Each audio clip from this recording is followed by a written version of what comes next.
प्रति बছৰ দৰে এবাৰো অসম ৰাজ্যিক নামহট্টৰ অন্তৰ্গত জাগিৰোড নামহট্টৰ উদ্যোগত জাগিৰোডত দুদিনীয়া কাৰ্যসূচীৰে উদযাপন কৰা হৈছে শ্ৰীকৃষ্ণৰ জন্মাষ্টমী।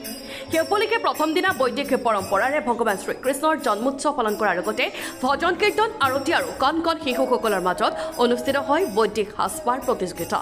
দ্বিতীয় দিনা ইস্কনৰ প্ৰতিষ্ঠাপক ভক্তি বেদান্ত আচাৰ্য শ্ৰী প্ৰভুপাদৰ আবিৰ্ভাৱ তিথি নন্দোৎসৱ আৰু ভক্তিমূলক গীত মাতেৰে সামৰণি পৰে শ্ৰীকৃষ্ণৰ জন্মোৎসৱ। কাৰ্যসূচীত সমগ্ৰ জাগিৰোডবাসী ৰাইজৰ স্বতঃস্ফূৰ্ত অংশগ্ৰহণেৰে এক আধ্যাত্মিক পৰিৱেশৰ সূচনা কৰে। অসম ৰাজ্যিক নামহট্টৰ অধীনত জাগিৰোড নামহট্টৰ দ্বাৰা আয়োজিত শ্ৰীকৃষ্ণ জন্মাষ্টমী অনুষ্ঠানলৈ আমি সকলোলৈ আমি স্বাগতম আৰু শুভেচ্ছা জনাইছোঁ। আজি এই জন্মাষ্টমীৰ লগত সংগতি ৰাখি দুদিনীয়া কাৰ্যসূচী আমি আয়োজন কৰিছোঁ। তাৰে আমি প্ৰথম দিনৰ কাৰ্যসূচী আছিলে শ্ৰীকৃষ্ণৰ জন্মাষ্টমী, ভজন কীৰ্তন আৰু লগতে আমাৰ বিভিন্ন নৃত্য গীতৰ অনুষ্ঠান, বৈদিক সাজপাৰৰ অনুষ্ঠান আৰু বিভিন্ন ভক্তিমূলক অনুষ্ঠানবোৰ। আৰু লগতে আমাৰ দ্বিতীয় দিনৰ কাৰ্যসূচীত হৈ যায়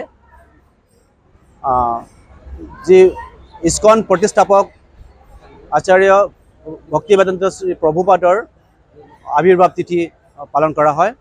আমি বহুত আনন্দিত আৰু এনেকৈ তেওঁলোকে উৎসাহিত যাতে আমাক কৰি থাকক, আগন্তুক দিনবোৰত যাতে আমি এই ইস্কনৰ সৌজন্যত আমি এনেধৰণৰ অনুষ্ঠানসমূহ শ্ৰীকৃষ্ণ জন্মাষ্টমী যাতে আয়োজন কৰিব পাৰোঁ।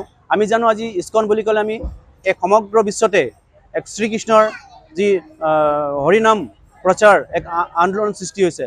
গোটেই বিভিন্ন খ্ৰীষ্টান ধৰ্মাৱলী লোকসকলো, বিভিন্ন ধৰ্মাৱলী লোকসকলো আজি এই হিন্দু সনাতন ধৰ্মৰ যি বৈদিক আমাৰ ইস্কন আছে তাৰ পদ্ধতিত আকৰ্ষিত হৈছে আৰু তাৰ প্ৰতি তেওঁলোকে বহুতো অধ্যয়ন কৰিছে। যিহেতু আমি জানো ইস্কন মানে হৈছে the philosophy of Bhagavad Gita, যি ভাগৱত গীতাৰ মাধ্যমে যি মহামন্ত্ৰ আছে হৰিনাম প্ৰচাৰ কৰাই হৈছে মূল উদ্দেশ্য, যাতে বিশ্ব শান্তিৰ স্থাপন হয়।